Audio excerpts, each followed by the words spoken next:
aimé, m'a racheté, m'a sauvé. Vite!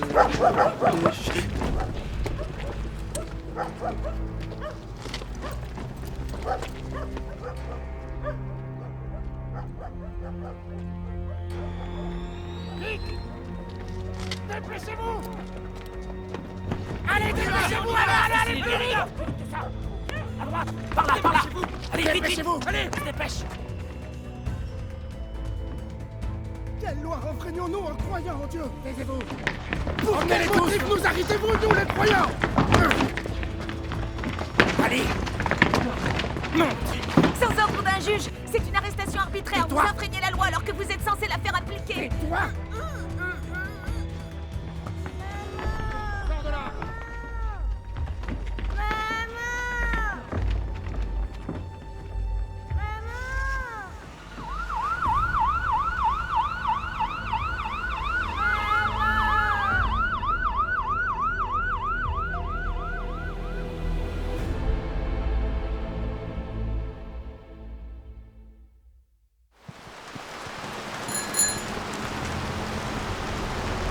Hé, Lou, Il est déjà tard, pourquoi le pasteur n'est-il pas arrivé?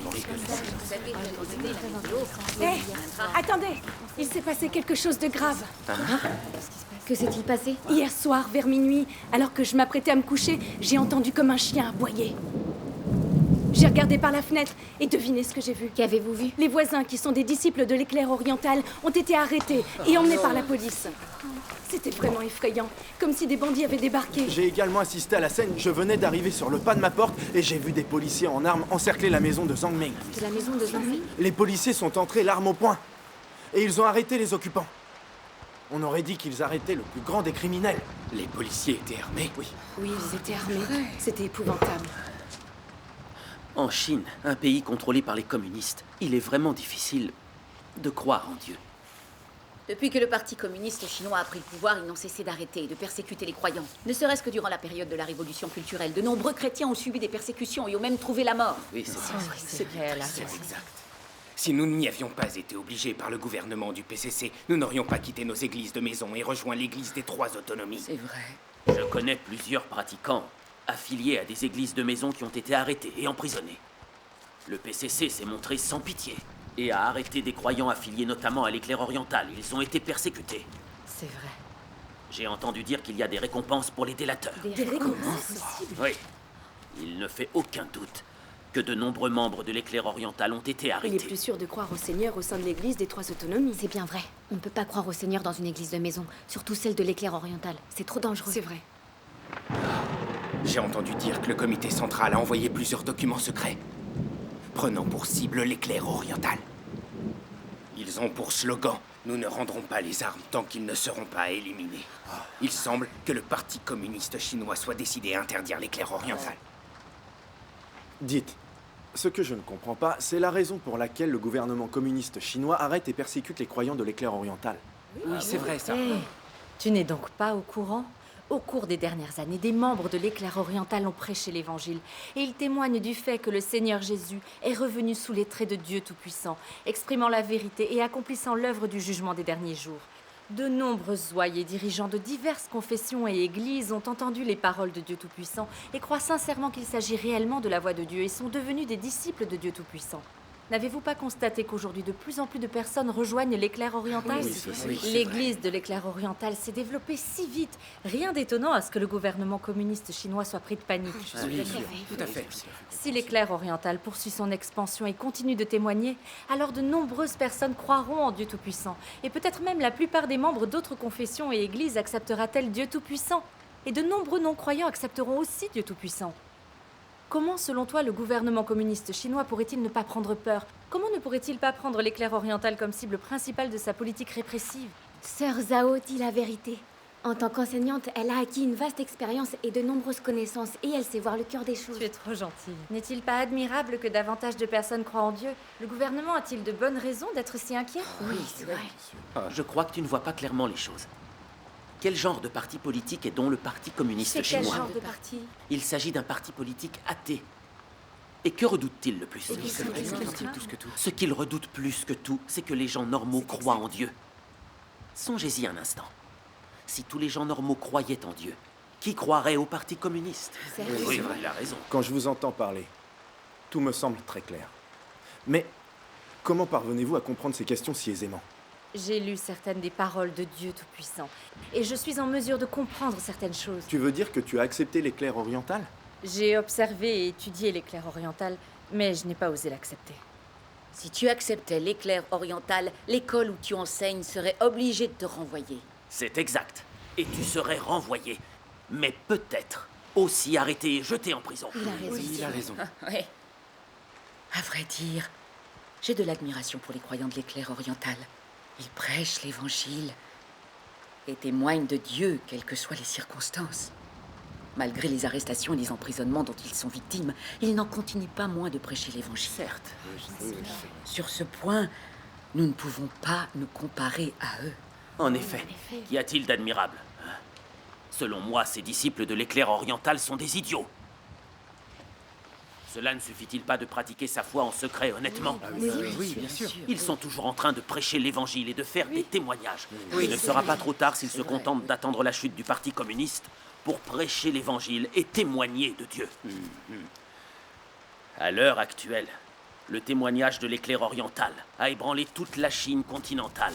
Et ils font face à une vague sans précédent d'arrestations et de persécutions par le gouvernement du PCC qui affecte toutes les églises de maison. Même les églises des 3 autonomies sont en danger. Certaines églises ont déjà été condamnées ou démolies par le PCC. À mon avis, nos églises des 3 autonomies seront confrontées à bien des troubles. Tout ceci en raison des problèmes créés par l'éclair oriental. C'est vrai. Les disciples de l'éclair oriental sont responsables. S'ils n'avaient pas prêché l'évangile et témoigné ainsi en faveur de Dieu, le PCC n'aurait pas intensifié ses attaques contre les croyances religieuses. Et nous ne serions pas obligés de faire preuve de tant de prudence dans notre foi au Seigneur. Nous avons eu foi dans le Seigneur au sein de l'Église des 3 autonomies toutes ces années sans effort et sans rencontrer d'adversité ni de contrariété. Et quand le Seigneur reviendra un jour, nous accéderons au royaume des cieux de toute manière. C'est formidable. En effet. Oui, Ça, elle a bien Tout raison. allait bien jusqu'ici. Mais en prêchant ouvertement l'évangile et en témoignant en faveur de Dieu, ils ont brisé notre rêve chéri de foi en notre C'est Seigneur. tout à fait vrai. Par notre foi en notre Seigneur, nous n'aspirons qu'à la paix et à la sécurité. Certes. Bien que le PCC réprime et arrête les chrétiens avec tant de frénésie, les disciples de l'éclair oriental prêchent néanmoins l'évangile et témoignent en faveur de Dieu quelles que soient les circonstances. exact. Ne penses-tu pas qu'ils se jettent dans la Sœur gueule du loup? Chen, nous ne pouvons pas parler de la sorte. Au début, pour témoigner en sa faveur, les disciples du Seigneur Jésus ont dû faire face à de terribles persécutions et arrestations aux mains du gouvernement romain et des pharisiens. Nombreux sont ceux qui ont sacrifié leur vie pour le Seigneur. De grandes souffrances ont été endurées au nom de la justice. De nos jours, ces disciples de l'éclair oriental, malgré les arrestations et les persécutions de masse pratiquées par le PCC, osent prêcher ouvertement l'Évangile et témoigner du retour du Seigneur. Quel exemple de confiance, quel exemple de courage et de vision. oui, oui. Quand je les vois témoigner, qu'est-ce que je ressens? Je vous le dis, beaucoup de honte. Certes. Certains affirment que l'éclair oriental nous a impliqués et nous a mis en danger. Que penserait le Seigneur s'il entendait ces paroles? Frère Lee, ne tenez-vous pas ici des propos favorables à l'éclair oriental? Ah oui, c'est vrai.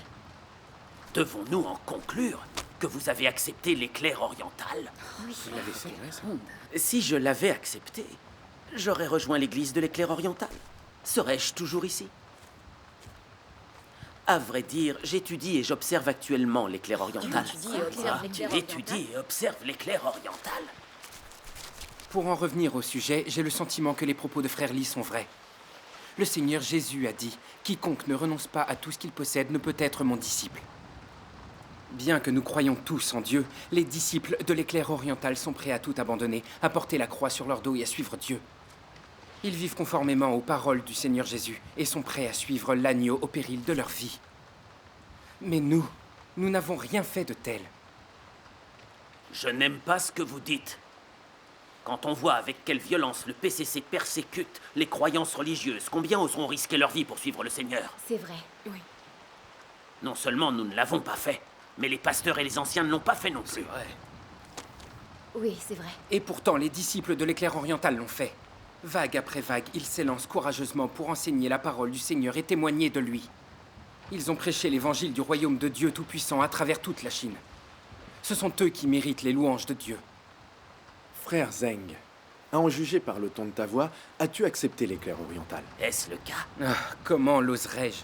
Ma femme, quand elle a appris que j'étudiais l'éclair oriental, n'a cessé de se plaindre. Si je rejoignais cette église, qui sait quel raffut elle pourrait bien faire? Elle craint que si je me mettais à croire en l'éclair oriental, je sois jeté en prison. À vrai dire, je partage cette inquiétude. C'est raison, oui, effectivement. Néanmoins, je crois que l'éclair oriental est la voie authentique. J'ai prié le Seigneur. Quand le temps et les circonstances le permettront, je l'accepterai sûrement.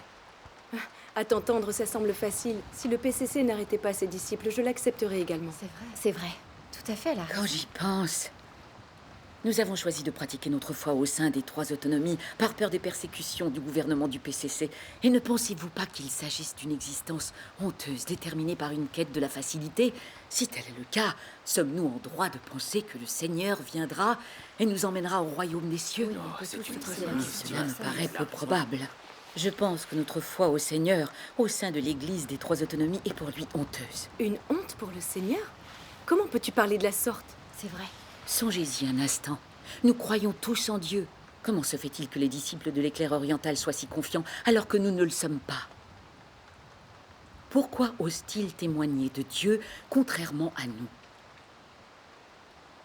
Ces gens osent accepter l'éclair oriental. Pourquoi aucun d'entre nous ne possède-t-il le même courage et la même confiance? C'est vrai, ça. Oui, c'est vrai.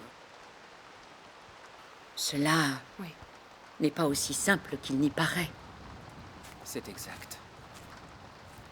Il en est réellement ainsi. Ce n'est qu'après avoir étudié l'éclair oriental que j'ai appris qu'ils mangent et boivent les paroles actuelles de Dieu. Le Saint-Esprit est à l'œuvre et il bénéficie de la bénédiction divine. Telle est la principale différence. Eh oui. Nous n'avons pas la confiance dont ils font preuve. Et nous ne témoignons pas comme les disciples de l'éclair oriental. Mais dans notre foi, nous nous devons d'apporter la gloire à Dieu par toutes nos C'est actions. exact. Si nous sommes arrêtés et jetés en prison, que nos familles sont brisées, sommes-nous toujours une En famille? aucun cas. Les mécréants se riraient de nous. Cela n'apporterait pas de gloire au Non, c'est Seigneur. vrai, ça n'a pas- Précisément. À mon humble avis, nous devons pratiquer notre foi au sein de l'Église des trois autonomies. Au moins, nous ne serons pas arrêtés ni emprisonnés.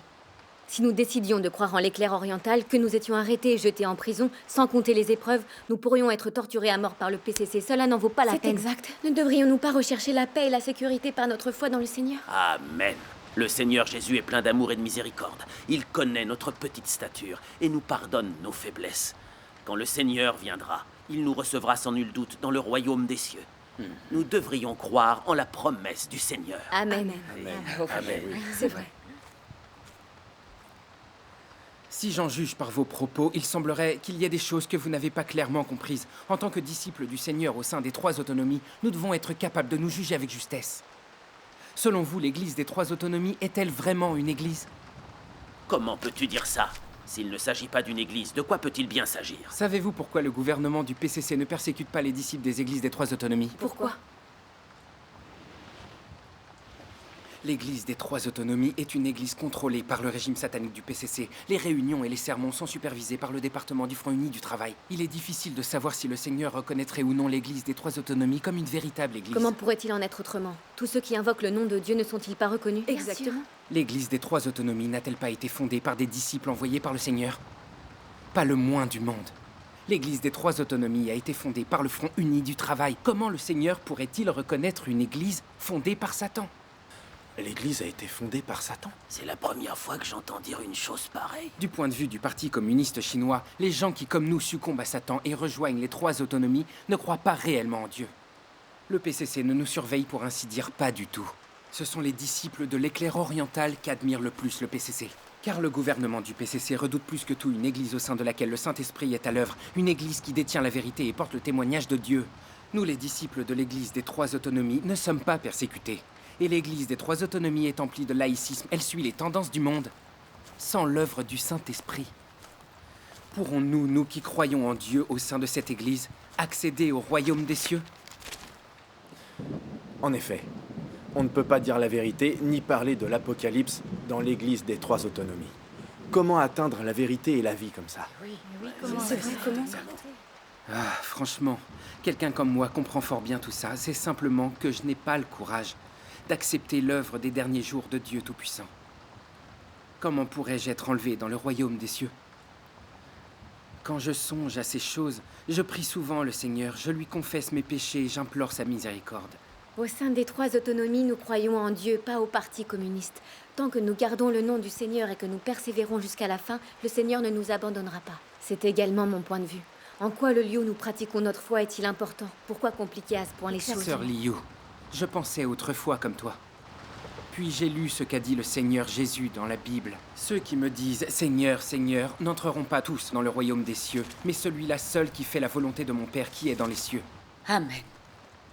Je me suis mis à réfléchir. Pour accéder au royaume des cieux, il faut remplir certaines conditions. Il ne suffit pas pour accéder au royaume des cieux de garder le nom du Seigneur et d'avoir des lieux de culte où se réunir. Nous restons cachés au sein de l'église des 3 autonomies et nous croyons au Seigneur. Sans oser prêcher l'évangile ou porter témoignage en sa faveur. Penses-tu qu'en faisant ça, nous accomplissons la volonté de Dieu? Serions-nous qualifiés pour être enlevés et accéder au royaume des cieux lorsque le Seigneur viendra? Ceci étant dit, j'ai quelques éléments à ajouter. Accéder au royaume des cieux n'a rien de simple. C'est vrai. Durant la période où j'ai étudié l'éclair oriental, j'ai acquis une vision plus claire de certaines choses. Nous vivons une époque clé pour ce qui est d'accueillir l'arrivée du Seigneur.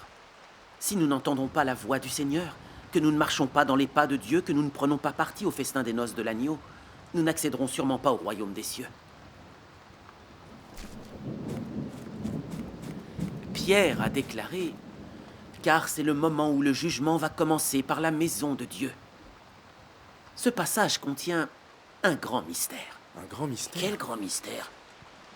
Le jugement qui commence par la maison de Dieu désigne l'œuvre accomplie quand le Seigneur revient pour exprimer la vérité, pour juger et purifier les hommes. Les hommes qui entendent la voix de Dieu, qui se présentent devant le trône de Dieu, sont ceux qui les premiers subiront le jugement et seront purifiés. Les hommes qui suivent l'agneau subiront sans nul doute bien des épreuves et seront rejetés par leur génération. Tel est l'accomplissement des paroles contenues dans l'Apocalypse. Ce sont ceux qui viennent de la grande tribulation. Ils suivent l'agneau partout où il va. Il n'entrera que ceux qui sont écrits dans le livre de vie de l'agneau.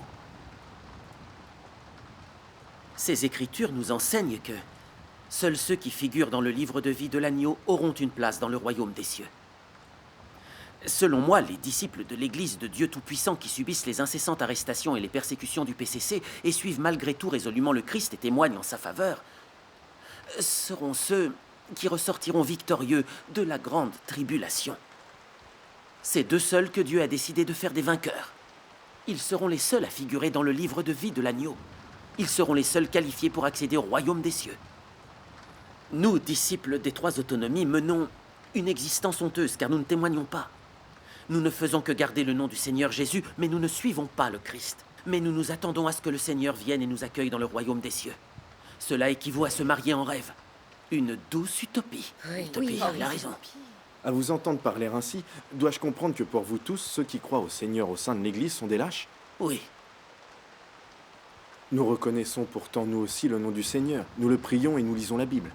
Pourquoi dans ce cas nous décrivez-vous comme des lâches? C'est vrai. Oui, nous croyons sincèrement en notre Seigneur. Notre adhésion aux 3 autonomies prend sa source et se fonde sur les paroles de Paul dans la Bible. Que toute personne soit soumise aux autorités supérieures. Le Seigneur pourrait-il nous condamner tels des lâches? Nous devons absolument comprendre ce que ça signifie vraiment d'être lâche. Nous ne pouvons l'expliquer de manière littérale et les règles ne peuvent pas être appliquées à la légère. Que nous dit exactement la Bible? Si je me souviens bien, il y a un passage du livre des Révélations à propos des lâches. Je ne le connais pas. Je vais vous le lire à voix haute. D'accord. Mais pour les lâches, les incrédules, les abominables, les meurtriers, les impudiques, les enchanteurs, les idolâtres et tous les menteurs, leur part sera dans l'étang ardent de feu et de soufre, ce qui est la seconde mort. Les paroles du Seigneur affirment sans détour que les lâches non seulement n'accéderont pas au royaume des cieux, mais qu'ils finiront plongés dans le lac de feu et de soufre et subiront une punition éternelle. Oui, mais quand même... Quel malheur. J'avais pas pensé. C'est terrible. Mais qu'est-ce donc qu'un lâche? En réalité, je l'ignore toujours. Frère Lee, peut-être pouvez-vous nous l'expliquer? Oui, veuillez expliquez-nous. nous en parler un peu plus. Dans ce cas, je vais vous exposer ma propre conception. D'accord. Je définirai les lâches ainsi. Tout d'abord, ils n'osent pas reconnaître le nom du Seigneur en public, et ils n'osent pas suivre le Seigneur. Bien sûr. D'accord. Ça constitue une preuve de lâcheté. Oh oui, c'est vrai. Ensuite, ils n'osent pas prêcher l'évangile et témoigner de Dieu. Ils redoutent l'humiliation, ou craignent d'être arrêtés et jetés en prison. Certes, cela constitue aussi une preuve de lâcheté. Enfin, selon la prophétie du Seigneur, car comme l'éclair resplendit et brille d'une extrémité du ciel à l'autre, ainsi sera le Fils de l'homme en son jour. Mais il faut auparavant qu'il souffre beaucoup et qu'il soit rejeté par cette génération. Nous pouvons en conclure sans l'ombre d'un doute que quand le Seigneur reviendra, il subira des persécutions et sera abandonné par la génération. C'est exact. Si nous craignons de subir des persécutions et que nous n'osons pas accepter le Christ des derniers jours et que nous n'osons pas suivre le Seigneur, si nous ne le reconnaissons que dans le secret de nos cœurs, cela a-t-il la moindre valeur? Je pense que quiconque correspond à l'une de ces descriptions est un lâche. Les arguments présentés par le frère Lee sont très Cette détaillés. présentation nous apporte un éclairage nouveau. Certes, une personne qui fait ainsi preuve de lâcheté respecte-t-elle la volonté de Dieu? Non, en aucun cas. Une personne qui fait preuve de lâcheté porte-t-elle un témoignage glorieux et retentissant? Non, sans aucun doute. Une personne qui fait ainsi preuve de lâcheté accédera-t-elle au royaume des cieux? En aucun cas, pas question. Il apparaît que la plupart d'entre nous qui croient au Seigneur, au sein de l'Église des Trois Autonomies, sont des lâches. Exactement. Frère Lee, vous affirmez que quiconque n'ose pas reconnaître le nom du Seigneur en public est un lâche. Je suis d'accord avec vous. Mais je ne peux accepter l'idée que ceux qui n'acceptent pas l'éclair oriental sont des lâches. Je dis amen aux propos du frère Zhang. Frère Zhang, le Seigneur Jésus l'a très clairement dit dans la Bible. C'est pourquoi quiconque me confessera devant les hommes, je le confesserai aussi devant mon Père qui est dans les cieux. Mais quiconque me reniera devant les hommes, je le renierai aussi devant mon Père qui est dans les cieux. Voici la leçon que je retire des paroles du Seigneur Jésus. Ceci fait référence au fait que nous ne reconnaissons pas le Seigneur en public, mais également au fait que durant les derniers jours, après la venue du Seigneur Jésus, nous ne le reconnaissons pas par crainte des persécutions. Nombreux sont ceux au sein des cercles religieux qui savent que l'éclair oriental détient la vérité et constitue le véritable chemin, et que Dieu Tout-Puissant est le retour du Seigneur Jésus. Et pourtant, en raison des terribles persécutions perpétrées par le PCC contre l'éclair oriental, ils n'osent l'accepter. Ne penses-tu pas que cela revient à ne pas reconnaître le Seigneur en public? Certes. N'est-ce pas de la lâcheté que de se comporter de la sorte? Il en est ainsi. Qu'il en soit ainsi. C'est de la lâcheté. Je vois très clairement, si nous souhaitons accéder au royaume des cieux, nous devons risquer nos vies. Le Seigneur Jésus n'a-t-il pas déclaré que « Car celui qui voudra sauver sa vie la perdra, mais celui qui la perdra à cause de moi la trouvera. » Amen. Amen. Amen. Amen. Nous ne sommes certes pas persécutés par le PCC lorsque nous croyons en Dieu au sein des Trois Autonomies, mais nous ne pourrons pas accueillir le Seigneur et au final nous n'accéderons pas au royaume des cieux. C'est comme prélever de l'eau avec une épuisette, on repart les mains vides. Oui. Alors, ça revient à pratiquer notre foi en vain. Tout à fait. Il apparaît clairement que notre foi dans le Seigneur au sein des Trois Autonomies ne nous ouvrira pas les portes du royaume des cieux. En Chine, quiconque a foi en Christ et suit l'agneau est persécuté. Les lâches n'accéderont pas au royaume des cieux. Que faire face à cette situation? Si nous attendons la chute du PCC pour croire en Christ et suivre l'agneau, nous aurons manqué l'occasion de participer au banquet et d'être amenés à la perfection. Si nous accordons trop d'importance à nos vies et à notre instinct de survie, nous perdrons non seulement notre vie, mais nous ne pourrons entrer au royaume des cieux. Exactement. Si nous voulons accéder au royaume des cieux, nous devons risquer notre vie pour suivre le Seigneur. Amen. Peut-être est-ce là ce que signifie le fait de porter la croix pour suivre le Seigneur. Et comment les disciples de l'éclair oriental suivent-ils Dieu? Je me pose également la question.